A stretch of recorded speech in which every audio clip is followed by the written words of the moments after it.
মৃত্যুর 25 বছর পর আমার প্রথম স্ত্রীকে শপিং মলে দেখে আমি যেন হিতাহিত জ্ঞানশূন্য হয়ে কথা বলার ভাষা হারিয়ে ফেলেছি। 2 দিন হলো আমরা ইতালি থেকে দেশে ফিরেছি আমার মেয়ে দিশাকে বিয়ে দেব বলে। আমার বোনের ছেলের সাথে পারিবারিকভাবে বিয়েটা হবে, তাই আর্জেন্ট আমাদের দেশে আসতে হয়েছে এই বিয়েটার জন্য। না হলে এই 25 বছরে আমি একবারও বাংলাদেশের মাটিতে পা রাখিনি।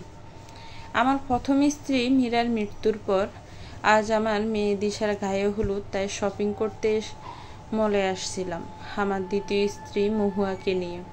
আমরা শপিং শেষ করে বেরিয়ে আসার সময় এক মেয়েকে দেখে আমি থমকে দাঁড়াই। মেয়েটাকে দেখতে অনেকটা আমার প্রথম স্ত্রী মীরার মতো।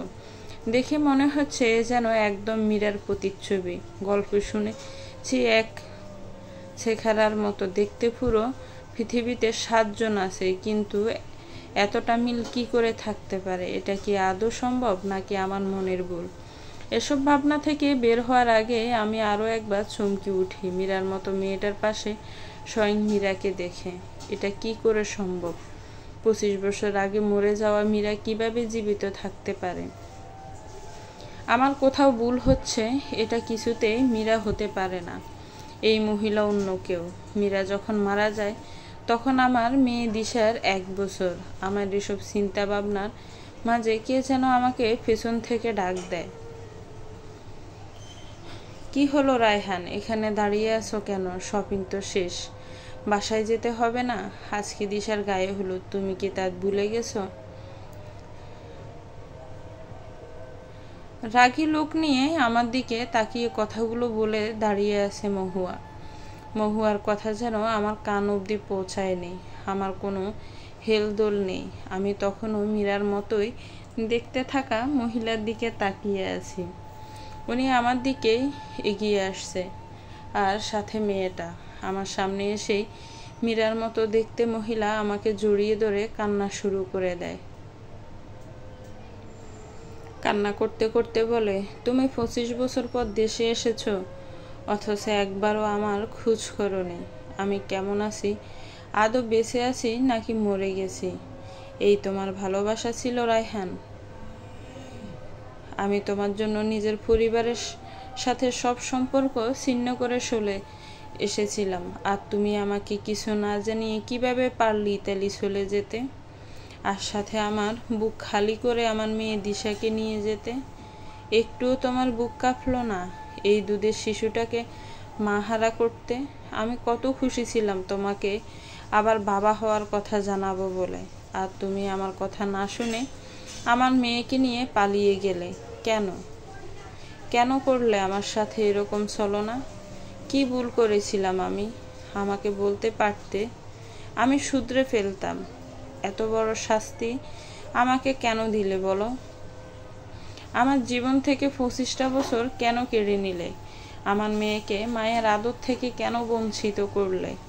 আর আমার ছোট মেয়েকে বাবার স্নেহ থেকে? মীরা কথাগুলো বলে আমার বুকে মাথা রেখে কান্না করছে।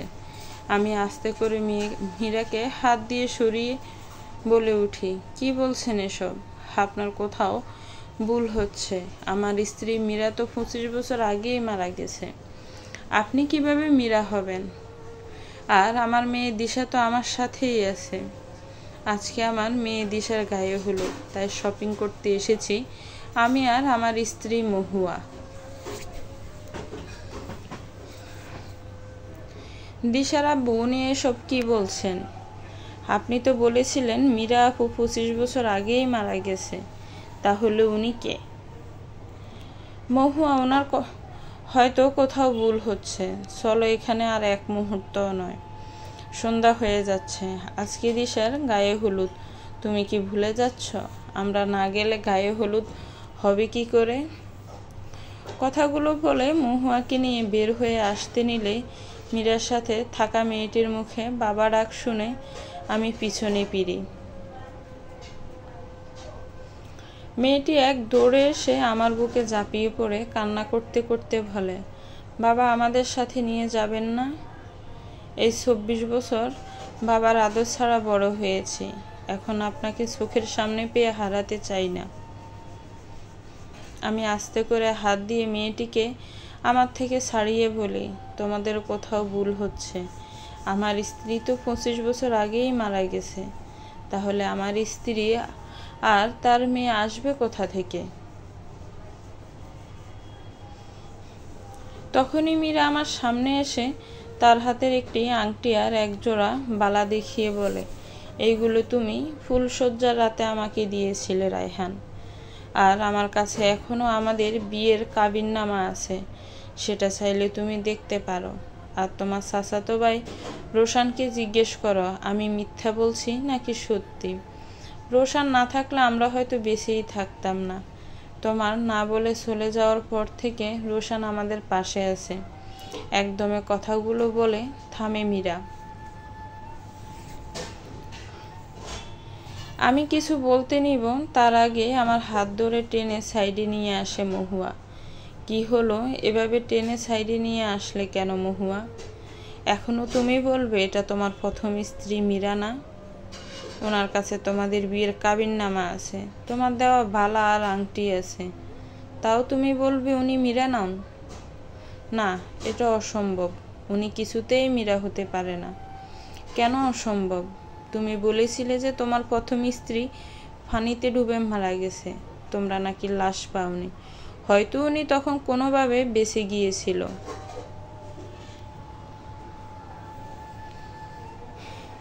আমার দিকে তাকিয়ে কথাগুলো বলছে মহুয়া।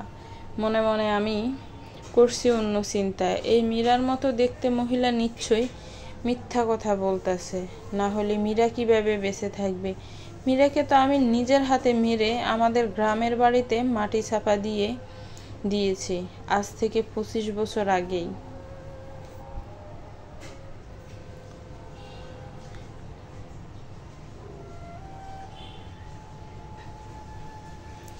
তাহলে মীরা বেঁচে গেল কিভাবে?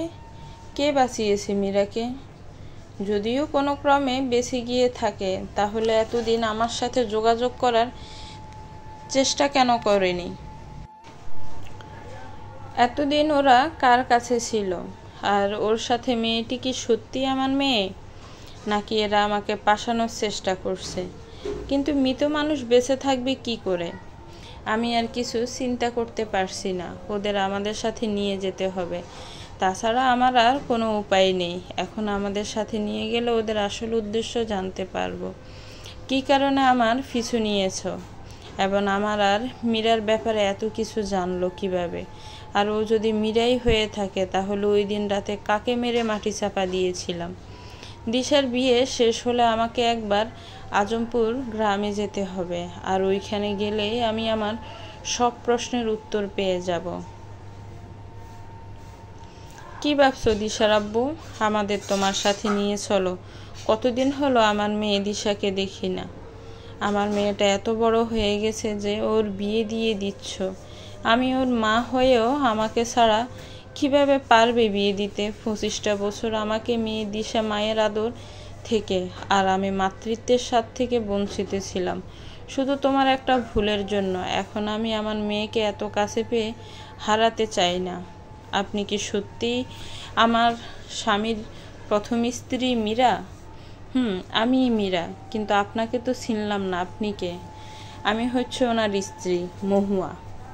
আপনি বেঁচে আছেন কি করে? আপনি নাকি 25 বছর আগেই মারা গিয়েছিলেন পানিতে ডুবে।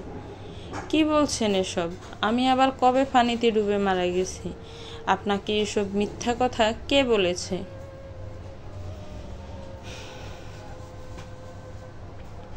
আমাদের বিয়ের সময়ে রায়হান আমার হাতে দিশাকে তুলে দিয়ে বলল, আমার প্রথম স্ত্রী মীরা পানিতে ডুবে মারা গিয়েছে। এখন আমার মা মরা মেয়েকে দেখার জন্য এই দুনিয়াতে আমি ছাড়া আর কেউ নেই। আমি সব সময় আমার বিজনেস নিয়ে বিজি থাকি, তাই আমার মা মরা মেয়েটার আদর যত্ন করতে পারি না। তাই আমি তোমাকে বিয়ে করছি, আর আমার মেয়ের সব দায়িত্ব তোমাকে দিয়েছি। রায়হান, তুমি এত বড় একটা মিথ্যা কথা বলতে পারলে? আমি কবে পানিতে ডুবে মারা গিয়েছিলাম? আমার সাথে যদি তোমার সংসার করার ইচ্ছা না থাকতো, তুমি আমাকে ডিভোর্স দিয়ে দিতে। তবু আমার মেয়েকে আমার থেকে আলাদা করার কি দরকার ছিল? এখন আমার মেয়ে আমাকে নিজের মা বলে জানবে না, ও এখন অন্য কাউকে নিজের মা ভাবে। সব কিছু হয়েছে শুধু তোমার জন্য, শুধু তোমার জন্য। মীরা কথাগুলো বলে আবার কান্না শুরু করে দিয়েছে, আর তাকে জড়িয়ে ধরে দাঁড়িয়ে আছে তিশা। শুরু হয়ে গিয়েছে ন্যাকামো। আমার এইসব কান্নাকাটি একদম ভালো লাগে না। এখন সবার সামনে বলতেও পারছি না যে ন্যাকামো বন্ধ করো। ওদের এখন আর কথা বলতে দেওয়া যাবে না। ওদের এসব কথাবার্তা আর কিছুক্ষণ চললে আমার আসল রূপ সবার সামনে চলে আসবে। তাই এখন একটা কিছু করে এই কথাবার্তা এখানেই থামাতে হবে। তাই আমি মীরার উদ্দেশ্যে বললাম,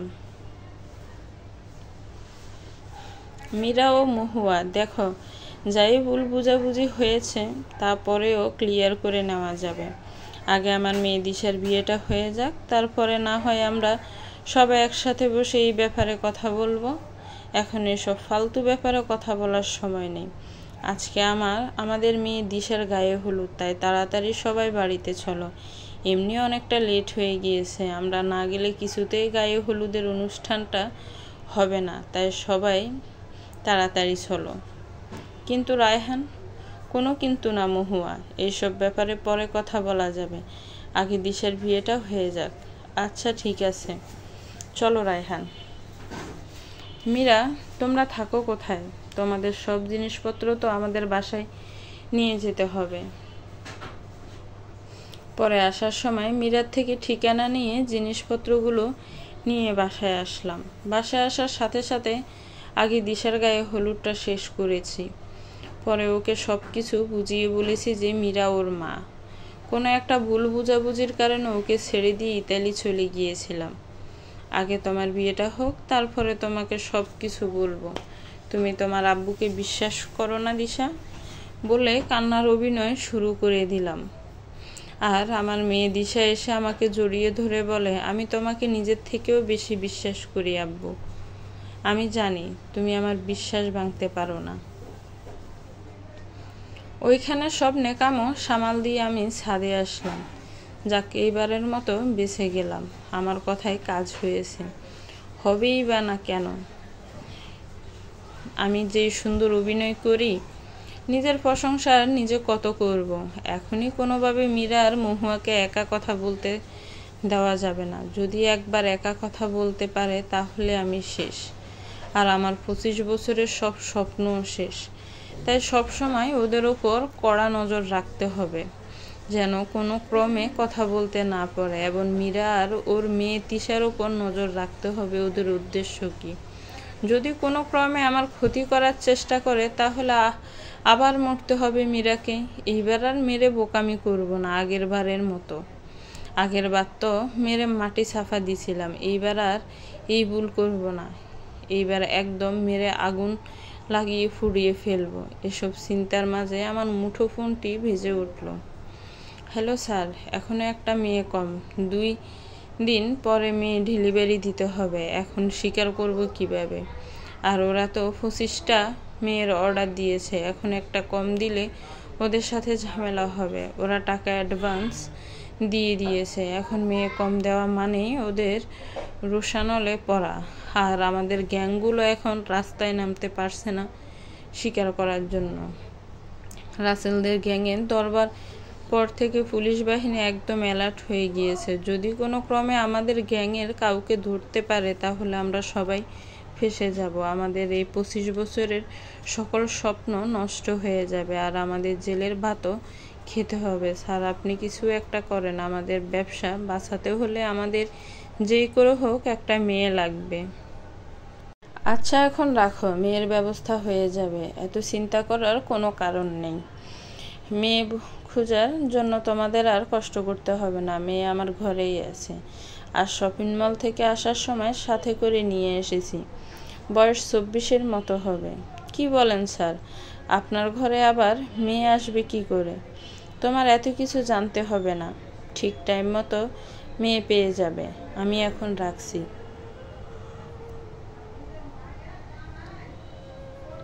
আবার ছাদে কেউ এসে পড়বে বলে আমি মুঠোফোনটা রেখে দিলাম। আমার মনে হলো ছাদে কেউ এসেছে, তাই তাড়াতাড়ি পিছনে ফিরে যাকে দেখি তাকে দেখার জন্য আমি মোটেও প্রস্তুত ছিলাম না।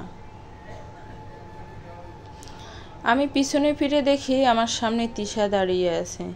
ওকে দেখে মনে হচ্ছে আমার সব কথা শুনে ফেলেছে। এখন আমি কি করব?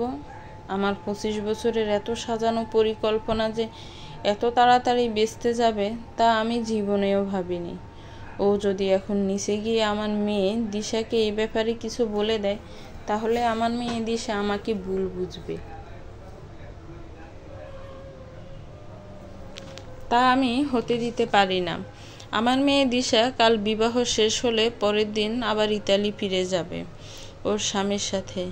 ওর একটা আর্জেন্ট অপারেশনের জন্য কল এসেছে ইতালি থেকে। ও আপনাদের তো বলাই হয় নাই, আমার মেয়ে দিশা একজন ডাক্তার। এখন যদি ও কোনোভাবে এইসব কথা শুনে তাহলে কোনো ক্রমে ইতালি ফিরে যাবে না। ভেবেছিলাম দিশা ইতালি চলে গেলে এই মা মেয়ের কিছু একটা করব, কিন্তু এখন দেখছি এর আগেই ওর একটা ব্যবস্থা করতে হবে, না হলে আমার মেয়ের চোখে আমি খারাপ হয়ে যাব।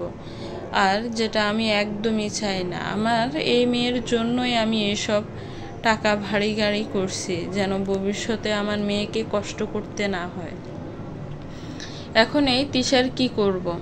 আব্বু, আপনি কার সাথে মেয়ে নিয়ে কথা বলছিলেন? না মানে আমার এক বন্ধুর সাথে। আপনার বন্ধু কিসের জন্য মেয়ের ব্যবস্থা করে দিতে বলল? যাক, ও প্রথমের কথাগুলো শুনে নেয়, তা না হলে এতক্ষণ ও নিচে গিয়ে সবাইকে সব কিছু বলে দিত। এখন ওকে কালকে আমার সাথে বের করবার জন্য কোনো একটা উপায় বের করতে হবে।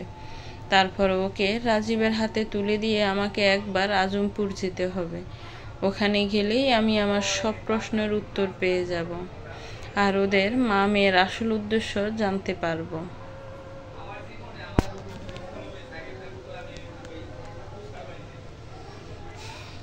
আমার বন্ধুর কোম্পানিতে একটা মেয়ে লাগবে। আমার বন্ধুর ফিয়ে যে ছিল তার নতুন বিয়ে হয়েছে, তাই সে চাকরি ছেড়ে দিয়েছে। এখন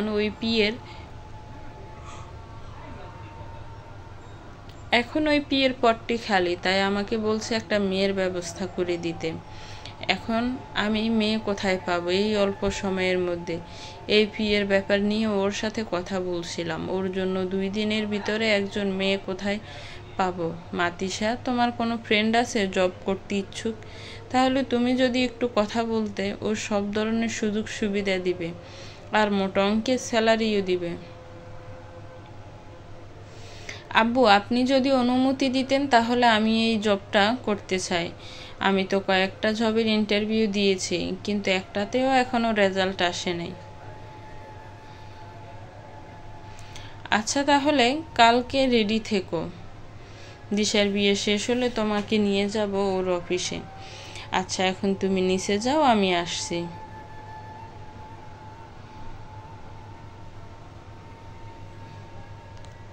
আব্বু, কালকে আফুর বিয়ে, আর কালকেই আমরা ওখানে যাব? একদিন পর গেলে হয় না? না, পরে যদি অন্য কাউকে নিয়ে নেয়।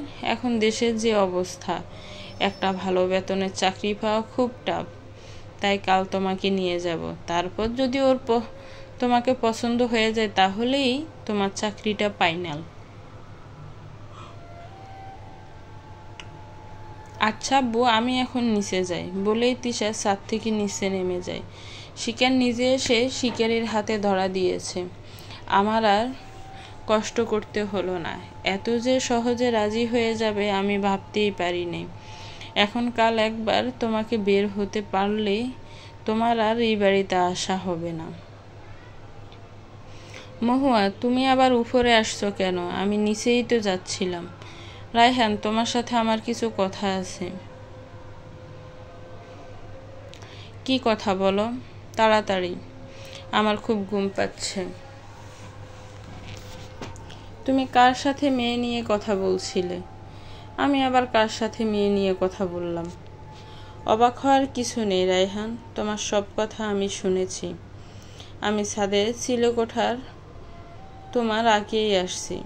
আমার নিচে কোনো কিছু ভালো লাগছিল না, তাই ছাদে আসছিলাম মনটা রিফ্রেশ করতে। কিন্তু এখানে এসে যে তোমার আসল রূপ সম্পর্কে জানতে পারবো তা আমি কখনোই ভাবিনি। ভাগ্যিস আমি ছাদে এসেছিলাম, তা না হলে তোমার জন্য তিশার জীবনটাও নষ্ট হয়ে যেত। এখন আর তুমি সেটা করতে পারবে না। আমি তোমাকে কিছুতেই আর কোনো মেয়ের জীবন নষ্ট করতে দিব না। তুমি এসব কি বলছো মহুয়া? কি বলছি? এখন তুমি বুঝতে পারছো না? এই 25 বছরে তুমি কত মেয়ের জীবন নষ্ট করেছো তা একমাত্র আল্লাহ জানে। তোমাকে এর শাস্তি পেতে হবে। আমি কিছুতেই আর কারো জীবন নষ্ট করতে দিব না তোমাকে। তোমার উপর আমার আগেই সন্দেহ হয়েছিল, কিন্তু এখন পুরোপুরি শিওর হলাম। এত কিছু তুমি জেনে গেছো? ওহ, আমার খুব ভয় করছে। এখন আমার কি হবে? আমাকে কে বাঁচাবে? তোমার মাঝে একটু অনুতপ্ততা নেই? হাজার হাজার মেয়ের জীবন নষ্ট করে তুমি আমার সামনে অভিনয় করছো। অভিনয় একটু বেশি হয়ে গেছে বুঝি? তুমি এতটা নিচ হয়ে গেছো যে নিজের মেয়ে তিশাকেও তুমি পাচার করে দিতে চাইছো। কিভাবে পারবে এটা করতে?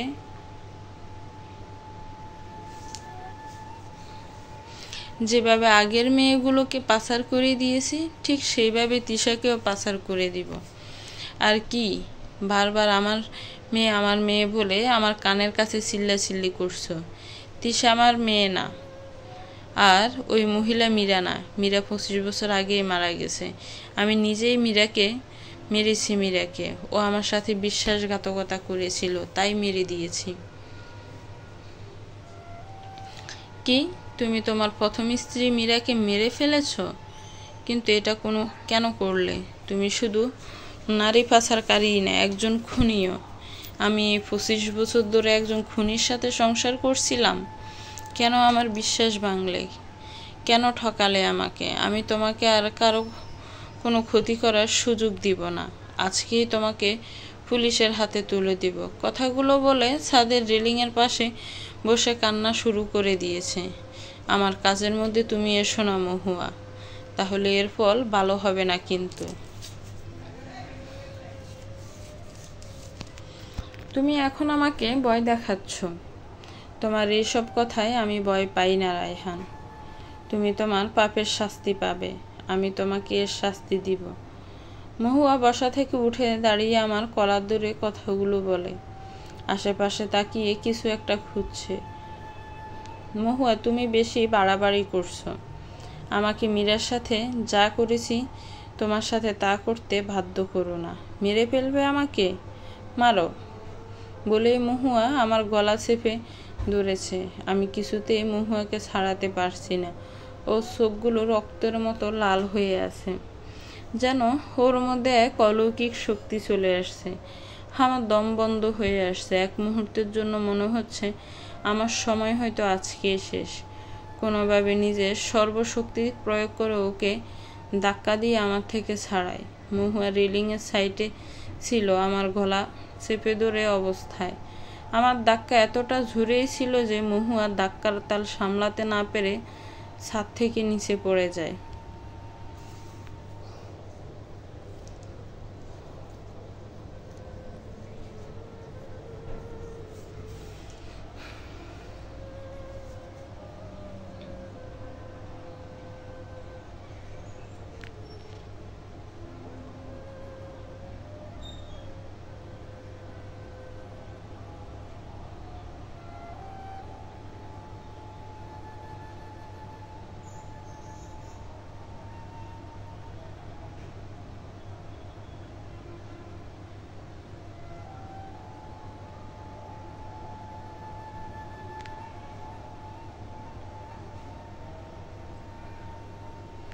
সময় কারো জন্য থেমে থাকে না। সময় আপন গতিতে চলতে থাকে। মহুয়া মারা গেছে আজকে 5 দিন হয়ে গিয়েছে। দিশা আবার ইতালি ফিরে গেছে নিজের স্বামী আর শাশুড়িকে নিয়ে। আর এদিকে 25টা মেয়ের যে বিদেশে পাচার করার কথা ছিল তারও ডেট পিছানো হয়েছে। ওই দিন মহুয়া যখন ছাদ থেকে পড়ে যাওয়ার পরে সাথে সাথে আমার হুঁশ আসে। আমি এটা কি করলাম? কেন করলাম? কালকে দিশার বিয়ে, আর আজকে মহুয়াকে মরতে হলো। আস্তে আস্তে আমি ছাদের রেলিংয়ের সাইডে এসে নিচে তাকালাম। 5তলা বিল্ডিংয়ের ছাদ থেকে পড়েছে। সাথে সাথে স্পট ডেট। এই মানুষটা 25টা বছর আমার সাথে থেকেছে, আমার মেয়ে দিশাকে নিজের মেয়ের মতো মানুষ করেছে। আমি কি করে পারলাম ওকে মারতে? আমি তো ওকে মারতে চাইনি। যদিও আমার সাথে দস্তাদস্তি না হতো তাহলে হয়তো মহুয়া এখনো বেঁচে থাকতো। আমাকে এখন তাড়াতাড়ি ওইখান থেকে নিচে নামতে হবে, না হলে কেউ দেখে ফেললে কেলেঙ্কারি হয়ে যাবে আর আমাকে সবাই দোষী সাব্যস্ত করবে। তাই আমি তাড়াতাড়ি ছাদ থেকে নিচে নেমে পড়লাম। নিচে আসতে দেখি মহুয়ার নিথর শরীরটাকে কোলের উপরে রেখে বাচ্চাদের মতো কান্না করছে আমার আদরের মেয়ে দিশা। ওর পাশে দাঁড়িয়ে আছে মীরা আর তিশা। মহুয়া চেহারা একদম থেতলে গেছে। বুঝবার কোনো উপায় নেই যে এটা মহুয়া, শুধু ওর গায়ের জামা কাপড়গুলোর মাধ্যমে বোঝা যাচ্ছে। আমার মেয়ে দিশার কান্না দেখে আমার বুকের মধ্যে যেন চিনচিন ব্যথা অনুভব করা শুরু হলো। আমার মেয়েটার শরীরে এখনো গায়ে হলুদের পোশাক আছে। তার বিয়ের আনন্দ সব চলে গেছে মহুয়ার মৃত্যুর সাথে সাথে। আমি এটা কি করলাম? আমার মেয়ের সুখ আমি নিজে বাবা হয়ে কেড়ে নিলাম। আমি দৌড়ে গিয়ে আমার মেয়ে মহুয়া জাপটে ধরি, আমার মেয়েকে বুকের মধ্যে নিয়ে বলি, মারে, যার হায়াত যতদিন সে ততদিনই বাঁচবে। এর একদিন বেশিও না আর একদিন কমও না। তাই তুই নিজেকে সামলা, কাল তোর বিয়ে। আজকে এমনিতেই অনেক রাত হয়ে গেছে, ওকে দাফন কাফনের ব্যবস্থা করতে হবে। আশেপাশের সকল মানুষ এখানে এসে জড়ো হচ্ছে, তাই তাড়াতাড়ি ওকে বাড়ির ভিতরে নিয়ে যেতে হবে। ও আত্মহত্যা করেছে, পুলিশ কেস হলে ওকে পোস্টমর্টম করাবে। তুই কি চাস তোর মায়ের সাথে এরকম কিছু হোক? তাই তাড়াতাড়ি তুই বাড়ির ভিতরে যা, আমি ওকে নিয়ে আসছি।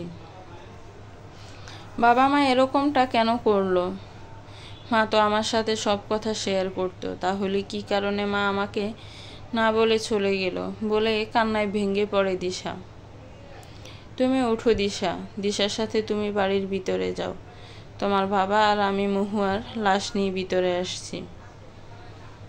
আর তোমার ফুফুকে কল করে বলে দাও আসার জন্য। না, আপনি আমার মায়ের লাশ স্পর্শ করবেন না।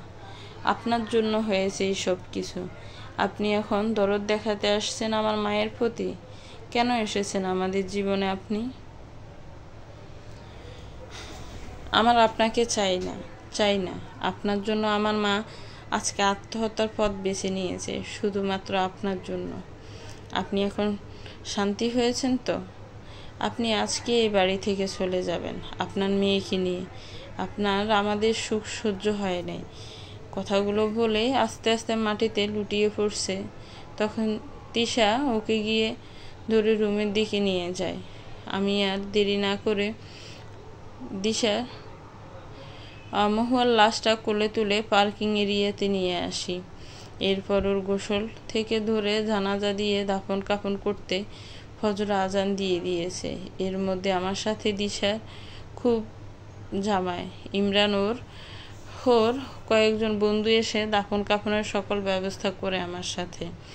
তারপর ওই দিন সন্ধ্যায় দিশা আর ইমরানের বিয়েটা সম্পন্ন করি। ওদের ইতালির টিকিট কেটে আসি। আমি চাই না আমার জন্য আমার মেয়ে দিশার কোনো ক্ষতি হোক, তাই যত তাড়াতাড়ি আমার মেয়েকে আমার থেকে দূরে পাঠানো চেষ্টা করছি। ওদের ফ্লাইট পরের দিন সন্ধ্যা 7টায়। আমি আমার মেয়ের দিশার দিকে তাকাতে পারছিলাম না। আমার মেয়ের যে হাল হয়েছে। এরই মধ্যে খবর আসে মেয়েদের পাসারের ডেট পিছানো হয়েছে। দিশা চলে গেছে আজকে 3 দিন হয়ে গিয়েছে। তাই আজকে একটু আজমপুরে আসলাম। দিশা আর মীরা বাড়িতে আছে। ওদের সাথে একসাথে থাকতে ভয়ই করে, কখন কি ক্ষতি করে বসে। তাই আমি বেশিরভাগ সময় বাড়ির বাহিরে থাকি। আজিমপুরে এসে তো আমি অবাক, এখানে কোনো কিছু আগের মতো নেই। আমার এখন আগে রোশানের সাথে দেখা করতে হবে। আমি এখানের পথঘাট তো ভালো করে চিনতে পারছি না। এই রাস্তায় একটা ছেলে দেখা যায়, ওকে জিজ্ঞেস করি রোশানদের বাড়ি কোন দিকে। এই যে বাবা, একটু শুনবে? ডাক দেওয়ার সাথে সাথে ছেলেটা আমার দিকে এগিয়ে আসছে। জি আঙ্কেল, কিছু বলবেন?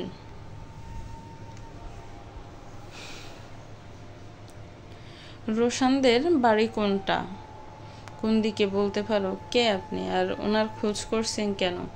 আমি রোশানের চাচাতো ভাই রায়হান। কিছুদিন হলো ইতালি থেকে দেশে এসেছি, তাই আর কি ওর সাথে দেখা করতে এসেছি। কথাটা বলার সাথে সাথে ছেলেটা আমাকে জড়িয়ে ধরে কান্না করতে করতে বলে, বাবার বেঁচে নেই কাকা, ওনাকে কে যেন কল করে ঢাকা যাওয়ার জন্য বলে। উনি ঢাকা যাওয়ার পথে অ্যাক্সিডেন্ট করে মারা যায়, 5 দিন হয়েছে।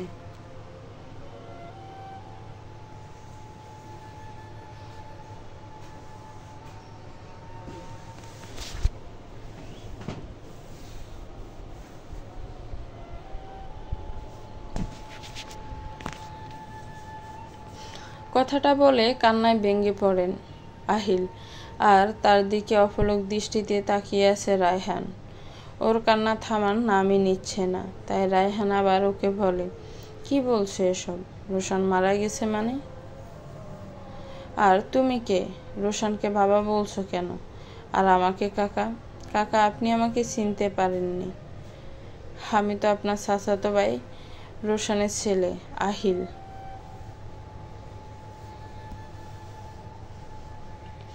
রোশান আবার বিয়ে করলো কবে? আমি দেশে থাকা অবস্থায় তো ও অবিবাহিত ছিল। তাহলে তুমি ওর ছেলে হও কি করে? তোমাকে দেখে তো মনে হচ্ছে তোমার বয়স কমপক্ষে 26 থেকে 27। তুমি আমার সাথে কি মজা করছো? এসব কি বলেন কাকা? আপনি আমার বাবার সমান, আপনার সাথে আমি মজা করব কেন? আসলে বাবা মার বিয়েটা গোপনে হয়েছিল। কোনো একটা কারণে আমার জন্মের পর থেকেই তো আমি আমার নানার বাড়িতে বড় হয়েছি, কখনো নিজের বাড়িতে আসতে পারিনি।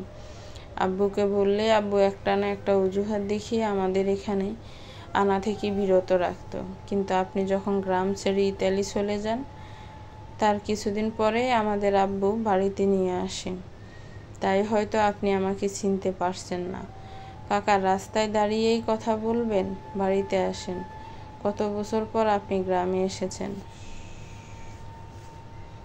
রোশান বিয়ে করেছিল, তাও আমার আগে, আর তার সম্পর্ক আমি কিছুই জানতামই না। আবার আমার মেয়ে দিশার সমান একটা ছেলেও আছে, তাহলে মীরার সাথেও না। আর কিছু ভাবতে পারছি না। আগে এখানে যে কাজে এসেছি সেই কাজ সম্পূর্ণ করতে হবে। মনে মনে কথাগুলো ভাবতে ভাবতে আহিলের উদ্দেশ্যে বলে, ওহ দুঃখিত, আমি তোমাকে চিনতে পারিনি। আসলে আমি জানতাম না যে তোমার বাবা রোশান বিয়ে করেছিল। ও কখনো ওর বিয়ের ব্যাপারে আমাকে কিছু বলেনি। তাই তুমি যখন আমাকে কাকা আর রোশানকে বাবা বললে, তাই আমি তোমাকে জিজ্ঞেস করলাম। তুমি কিছু মনে করো না। আচ্ছা এখন চলো, বৃষ্টি ফোঁটা পড়তে শুরু করে দিয়েছে। না কাকা, আমি কিছু মনে করি নাই। আপনি আমার পিছনে পিছনে সাবধানে আসেন। আর সকালে বৃষ্টি হয়েছিল, তাই রাস্তা কাদা পানিতে ভরে আছে। একটু ভুল জায়গায় পা রাখলেই পড়ে যাওয়ার সম্ভাবনা আছে। কথাগুলো বলে হাঁটতে শুরু করে দিয়েছে আহিল, আর তার পথ অনুসরণ করে পিছু পিছু হাঁটছি আমি। সকালে একবার বৃষ্টি হয়েছে, তাই রাস্তায় কাদা পানিতে ভরে আছে। গ্রামের রাস্তা হওয়ায় অনেকের সাথে ইতিমধ্যে দেখা হয়েছে আমার। সকলের সাথে একটু আধটু কথা বলে আবার নিজের হাঁটার দিকে মনোযোগ দিলাম। হাঁটতে হাঁটতে চলে আসলাম বাড়ির সামনে। বাড়ির সামনে আসতে আমি অবাক হয়ে গেলাম, কারণ রাস্তা দিয়ে আসার সময় দেখেছি গ্রামের অনেক উন্নতি হয়েছে, আধুনিকতায় ভরপুর হয়ে উঠেছে আজমপুর গ্রাম। কিন্তু আমাদের বাড়ি 25 বছর আগে যা অবস্থা ছিল এখনও তাই আছে, শুধু টিনের ঘরগুলো একটু পুরনো হয়েছে, আর তাছাড়া বাকি সব কিছু একদম আগের মতোই আছে। সবচেয়ে বেশি অবাক হয়েছে নিজের ঘরটা দেখে, যেই ঘরের মাটির নিচে চিরনিদ্রায় শুয়ে আছে আমার প্রথম ভালোবাসা মীরা। সেই ঘরের দরজার দিকে তাকিয়ে অবাকের চরম পর্যায়ে পৌঁছে গেলাম, কারণ এই ঘরে আমার নিজের হাতে লাগানো 25 বছর আগের তালা দেখে আমার তালায় মরিচা একদম ভাজে অবস্থা হয়ে আছে। দেখে মনে হচ্ছে এটা কেউ আজ পর্যন্ত খুলেনি, আর খুলবেই বা কী করে, কারণ এই তালার চাবি আমি এমন জায়গায় ফেলে দিয়েছিলাম যে কেউ কখনো খুঁজে বের করতে পারবে না। আর তালার অবস্থা দেখে মনে হচ্ছে না এটা কেউ আদৌ খুলেছে। কাকা চলেন আমাদের এই দোসালা ঘরটায়, ওই ঘরটায় আম্মু আছে, আম্মুর সাথে আপনার পরিচয় করিয়ে দেব। আপনি তো মনে হয় আমার আম্মুকে চিনেন না, আর আপনি এখন অনেকটা ভিজে গেছেন, আর কিছুক্ষণ এভাবে থাকলে আপনার শরীর খারাপ করবে, জ্বর বা সর্দি আসতে পারে। আপনি ভেতরে আসুন। কথাটা বলে দোতলা ঘরটার দরজাটা খুলে ভেতরে চলে গেলেন, আর তার পিছু পিছু আমি ওই দোতলা ঘরটায় গেলাম।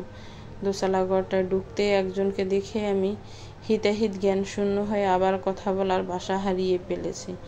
আমার হাত পা কাঁপা শুরু করেছে, আমার শরীর অনবরত ঘামতেছে। এটা কি করে সম্ভব? ও এখানে কিভাবে থাকতে পারে? আর কিছু না ভেবে তাকে দেখা মাত্রই জোরে চিৎকার দিয়ে বললাম, মহুয়া।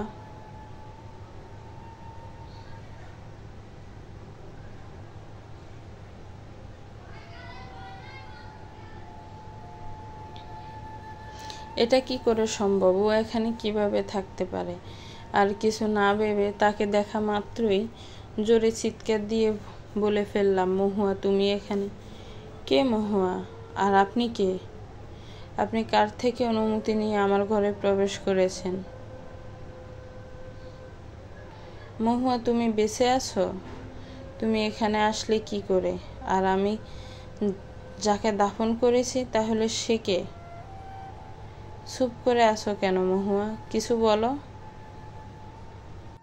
তুমি তো 5 দিন আগেই মারা গিয়েছিলে। আমি তো নিজের হাতে তোমাকে দাফন করেছি, তাহলে তুমি এখানে থাকো কিভাবে? কথাগুলো বলে আহিলের মার দিকে তাকিয়ে আছে রায়হান। কি মহুয়া? মহুয়া করছেন তখন থেকে? আমি রোশানের স্ত্রী মায়া, মহুয়া নয়। আমি আবার 5 দিন আগে মারা গেলাম কখন? 5 দিন আগে তো আমার স্বামী রোশান মারা গেছে। আপনার মাথা ঠিক আছে? একে তো আপনি কাউকে কিছু না বলে ঘরে চলে এসেছেন, আবার আমাকে মৃত ঘোষণা করছেন। আপনি কাকে না কাকে দাফন করেছেন সেটা তো আমার জানবার কথা নয়। আর আপনি আমার প্রশ্নের উত্তর দিচ্ছেন না কেন? কে আপনি? আর এখানে কেন এসেছেন?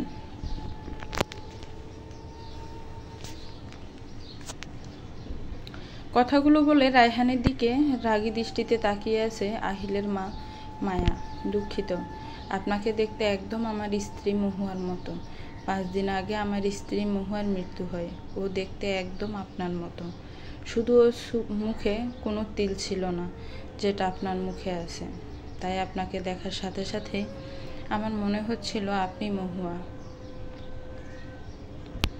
তা বুঝতে পারলাম, আমাকে দেখতে একদম আপনার মৃত স্ত্রী মহুয়ার মতো। কিন্তু আপনি কে? এখানে কেন এসেছেন সেটা তো বললেন না। আম্মু, উনি আমাদের রায়হান কাকা। কিছুদিন হলো ইতালি থেকে দেশে এসেছে। 25 বছর পরে আজকে গ্রামে এসেছে। পথঘাট কিছু চিনতে পারছিলেন না।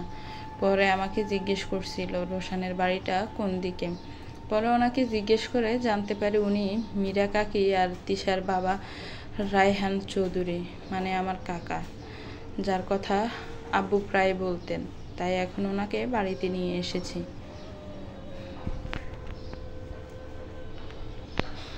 ও, উনি তাহলে তিশার বাবা? হ্যাঁ।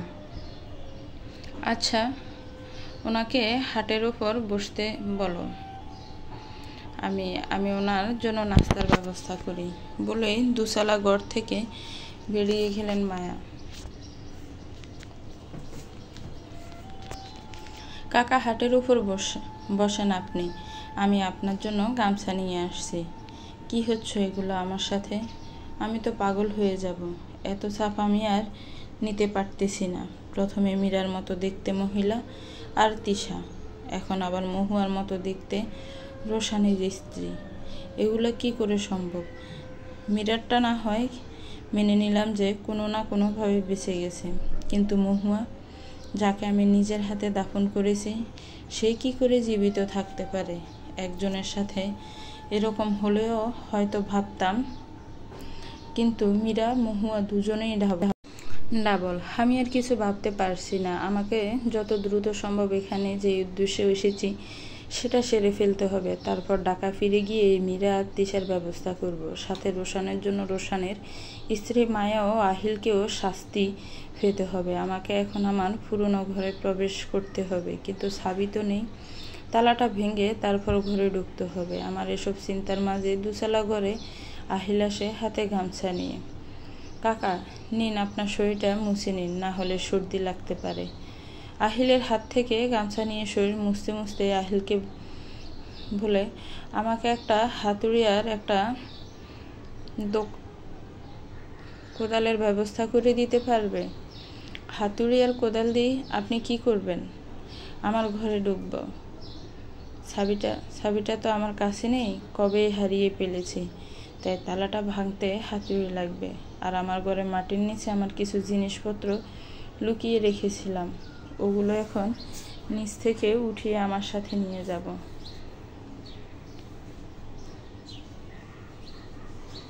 আচ্ছা, তাহলে আপনি একটু অপেক্ষা করেন, আমি হাতুড়ি আর কোদালের ব্যবস্থা করছি। কথাগুলো বলে আবারও দুসালা ঘর থেকে বেরিয়ে যায়। এরই মধ্যে আবার আহিল চলে আসে হাতে হাতুড়ি কোদাল নিয়ে। আমি দুসালা ঘর থেকে বেরিয়ে আমার ঘরের সামনে আসি।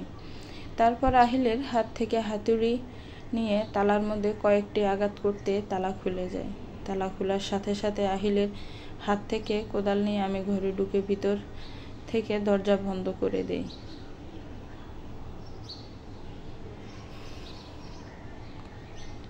কি হলো কাকা, দরজা বন্ধ করলেন কেন? আমিও আপনাকে সাহায্য করি মাটি খুঁড়তে। দরজার বাহিরে দাঁড়িয়ে রায়হানের উদ্দেশ্য কথাগুলো বলছে আহিল।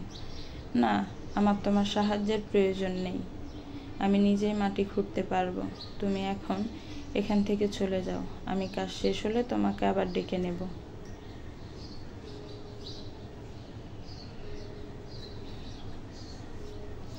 কাকা, রুমে তো লাইটেরও মনে হয় ব্যবস্থা নেই, আপনি হাতে পায়ে চোট পেতে পারেন। আমি লাইট নিয়ে আসছি, আপনি অপেক্ষা করুন। তার কোনো প্রয়োজন নেই, আমার ফোনের ফ্ল্যাশ দিয়ে আমি কাজ করতে পারবো। তুমি এখন আসতে পারো এখান থেকে।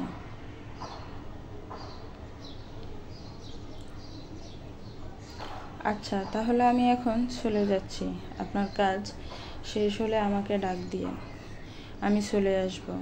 বলে আহিল চলে যায় রায়হানের ঘরের সামনে থেকে। আমি ফোনের লাইটটা চালিয়ে ঘরের সুইচ বোর্ডের দিকে এগিয়ে গিয়ে সুইচ টিপতে পুরো রুম আলোকিত হয়ে উঠল। পুরনো দিনের লাল বাতিগুলো রুমে লাগানো ছিল, কিন্তু এতদিন পর্যন্ত কিভাবে ভালো ছিল আল্লাহ মালুম। পুরো রুমের অবস্থা একদম নাজেহাল, মাকড়সার জাল ধুলোবালু দিয়ে ভরপুর, আর বিছানার চাদরে রক্তের দাগ শুকিয়ে একদম খারাপ হয়ে গেছে। আমি আর দেরি না করে ঘরের মাঝ বরাবর এসে মাটি খুঁড়তে শুরু করলাম। প্রায় 2 ঘন্টা মাটি খুঁড়তে খুঁড়তে আমি ক্লান্ত। তারপর আরও 1 ঘন্টা মাটি খোঁড়ার পর মাটি খোঁড়া শেষ হলো। এটা কি করে সম্ভব? মীরার লাশের এখনো কিছু হয়নি। 25 বছরে তো লাশ একদম মাটির সাথে মিশে যাওয়ার কথা, কিন্তু এখানে তো আমি যেই প্লাস্টিকের ব্যাগের মধ্যে ঢুকিয়ে মাটি চাপা দিয়েছিলাম সেই ব্যাগ এখনো আগের মতো আছে, শুধু একটু একটু ফুটো হয়েছে আর মাটিতে ভরে আছি। আমি কোনো মতে শরীরে সর্বশক্তি দিয়ে প্লাস্টিকের ব্যাগ সহ মীরার লাশটিকে উপরে তুললাম। তারপর প্লাস্টিকের ব্যাগটি খোলার সাথে সাথে আমি অবাকের চরম পর্যায়ে পৌঁছে গেলাম। এটা কি করে সম্ভব? মীরার লাশের এখনো কিছুই হয়নি। 25 বছরে তো লাশ একদম মাটির সাথে মিশে যাওয়ার কথা, কিন্তু এখানে তো আমি যেই প্লাস্টিকের ব্যাগের মধ্যে ঢুকিয়ে মাটি চাপা দিয়েছিলাম সেই ব্যাগ এখনো আগের মতোই আছে, শুধু একটু একটু ফুটো হয়েছে আর মাটিতে ভরে আছে। আমি কোনো মতে শরীরের সর্বশক্তি দিয়ে প্লাস্টিকের ব্যাগ সহ মীরার লাশটিকে উপরে তুললাম। তারপর প্লাস্টিকের ব্যাগটি খোলার সাথে সাথে আমি অবাকের চরম পর্যায়ে পৌঁছে গেলাম। ব্যাগের ভিতরে একটি শাড়ি পরানো পুতুল, যা দেখে আমার শরীর কাঁপছে। এটা কি করে সম্ভব? মীরার লাশের জায়গায় এখানে পুতুল কে রাখলো? রোশান নিশ্চয় মীরাকে বাঁচিয়েছিল, না হলে মীরা বেঁচে গেল কিভাবে? এখন তাড়াতাড়ি ব্যাগটা আবার মাটিতে পুঁতে ফেলতে হবে, যদি আহিল বা মায়া দেখে ফেললেই কেলেঙ্কারি হয়ে যাবে। সময় নষ্ট না করে আমি আবারও পুতুলটা মাটিতে পুঁতে ফেললাম। এর মধ্যে আহিল 2 বারের বেশি এসে জিজ্ঞেস করছিল আমার কাজ হয়েছে কিনা। অনেক কষ্টে আবার মাটিগুলো ঠিকভাবে পুতুলটির উপর রেখে ঘর থেকে বের হয়ে আসি এবং আহিলের থেকে সে নতুন আরও একটা তালা লাগিয়ে আসি। আর চাবিটা আগের বারের মতো এইবারও আমার সাথে নিয়ে যাব। আহিল, আমি এখন ঢাকায় ফিরে যাব। আমার কাজ হয়ে গিয়েছে, আর এই ঘরের ভিতরে যেন আমি ছাড়া অন্য কেউ না ঢুকতে পারে। কাকা, আপনি আসলেন কিছুক্ষণ আগে, আবার এখনই চলে যাবেন? আপনি তো এখন পর্যন্ত নাস্তাও করেননি। আম্মু আপনার জন্য কখনোই দুসালা ঘরের নাস্তা রেখে গেছে, আপনি অন্তত নাস্তাটা খেয়ে যান। আর আপনার শরীরে আর কাপড়ও অনেক মাটি লেগে আছে। এই অবস্থায় আপনি ঢাকা যাবেন? কালকে সকালে যান, আমিও আপনার সাথে যাব আমার একটা চাকরির জন্য। আচ্ছা ঠিক আছে, কাল সকালেই যাব। তুমি কিসের চাকরির জন্য ঢাকা যাবে? এতদিন তো ভাবা ছিল আমার কোনো কাজ করতে হয় নাই পড়াশোনা ছাড়া। আলহামদুলিল্লাহ, আমার পড়াশোনা এখন শেষ, তাই একটা চাকরির জন্য কালকে এমনিতেই ঢাকা যেতাম।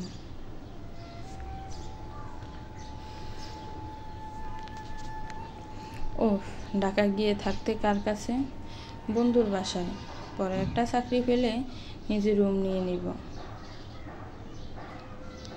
আমি থাকতে তুমি বন্ধুর বাসায় থাকবে? আমার সাথে কালকে চলো, তুমি আমার বাসায় থাকবে এখন থেকে, আর আমি তোমাকে চাকরির ব্যবস্থা করে দিব। আচ্ছা ঠিক আছে কাকা, আপনি আগে কলপারে এসে ফ্রেশ হন। আমি আপনার জন্য আমার কাপড় নিয়ে আসছি। গাড়ির জন্য রাস্তায় দাঁড়িয়ে আছে প্রায় 30 মিনিট, এখনও একটা গাড়ি আসার কোনো নাম নেই। আমার সাথে আহিলও আছে, ওকে এনেছি আমার নিরাপত্তার জন্য। আহিল থাকলে মীরা আর তিশা আমার ক্ষতি করতে চাইলে ও 10 বার ভাববে। হয়তো একা বাসায় ওরা মা মেয়ে মিলে আমাকে মেরে ফেলবে। কাকা, গাড়ি আসছে, তাড়াতাড়ি উঠে পড়েন, নয়তো গাড়ি আবার চলে যাবে। তুমি উঠো, আমিও উঠছি।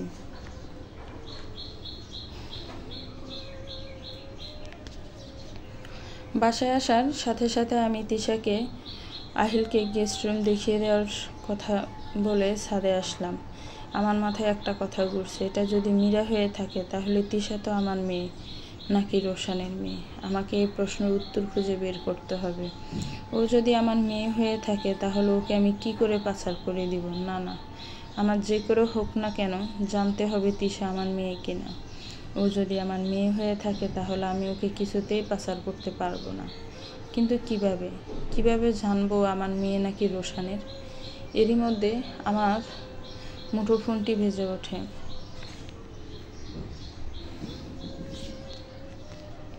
হ্যালো স্যার, আপনি না বলেছিলেন আপনার কাছে একটা মেয়ে আছে? কালকে কিন্তু মেয়েটা লাগবে, পরের দিন ওদের দেশের বাহিরে পাচার করে দেওয়ার কথা। আর ডায়না ম্যাম ফোন করেছিল, আপনার টাকা নাকি পাঠিয়েছে আপনার ব্যাংক অ্যাকাউন্টে। আচ্ছা আমি দেখছি, তুমি এখন কল রাখো, কালকের মধ্যে মেয়ে পৌঁছে যাবে তোমার অফিসে। আর ম্যামকে আমার তরফ থেকে সালাম দিও। আচ্ছা স্যার, ভালো থাকবেন বলে ফোন কেটে দিল রাজীব। আমি এখন কি করব? আমার হাতে সময়ও খুব কম। এই সময়ের মধ্যে কি করে জানবো ও আমার মেয়ে নাকি রোশানের? রায়হান আর রাজীবের কথা শুনে কেউ হাসছে আর বলছে, আমি তোমার সালাম গ্রহণ করলাম না রায়হান।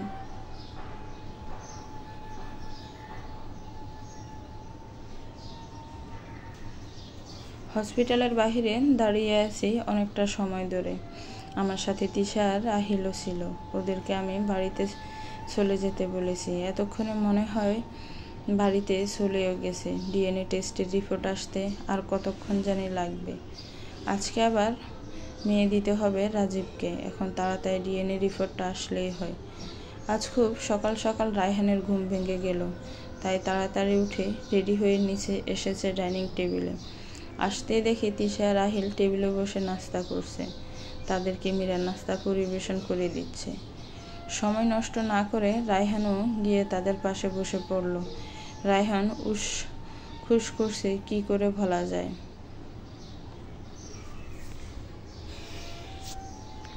আব্বু, আপনি কিছু বলবেন? মা, আসলে আমার শরীর ভালো না, তাই ওই দিন হাসপাতালে গিয়েছিলাম। ডাক্তার বলেছেন আমার শরীরের রক্ত শূন্যতা, এখন রক্ত দিতে হবে। ব্লাড ব্যাংকে গিয়েছিলাম, কিন্তু এখানে আমার গ্রুপের রক্ত নেই।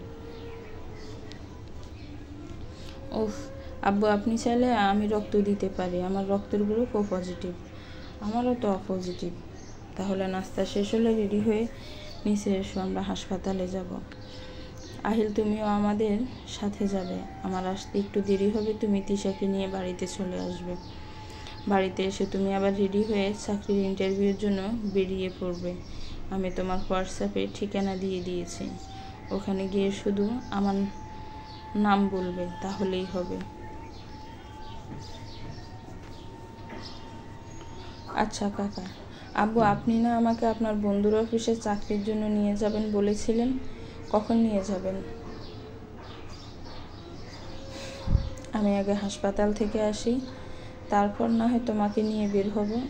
তোমরা তাড়াতাড়ি রেডি হয়ে নিচে আসো, আমি এখানে বসে আছি। বলার সাথে সাথে আহিলার তিশা যার যার রুমে চলে যায় রেডি হওয়ার জন্য। তোমার আবার কি হলো হঠাৎ করে? শরীর খারাপ হলো কখন? আমার তো দেখে মনে হচ্ছে তুমি একদম ঠিকই আছো।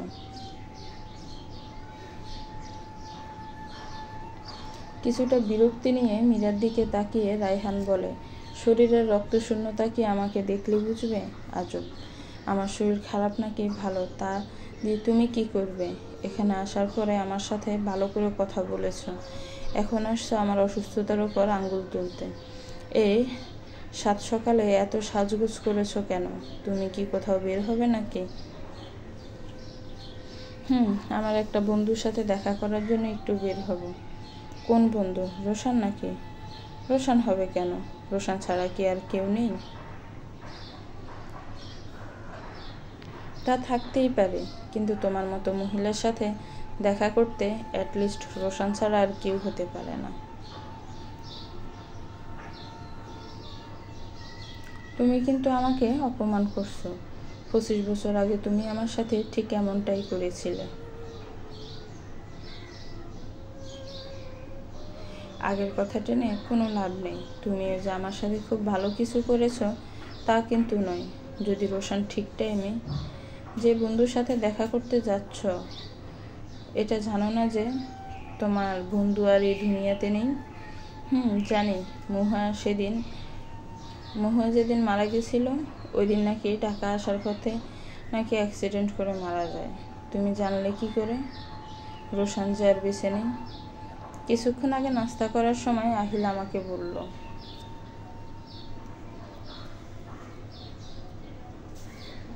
আমি কিছু বলতে যাব তার আগে আহিলার তিশা এসে হাজির। তাই আর টাইম ওয়েস্ট না করে বেরিয়ে পড়লাম। গাড়ির সামনে এসে তিশাকে গাড়িতে ঢুকতে বলে আমি আহিলকে থামতে বললাম। আহিল, তোমার আব্বুর মৃত্যু নিয়ে কি এখন নাস্তা করবার সময় কথা বলেছ? না কাকা, কাকিমা আমাকে জিজ্ঞেস করেছিল যে আব্বু মারা গেল কিভাবে। আপনি নাকি কাকিমাকে বলেছেন আব্বুর মৃত্যুর ব্যাপারে? কিছু কি হয়েছে কাকা? না, কিছু হয় নাই। তুমি গাড়িতে উঠে বসো।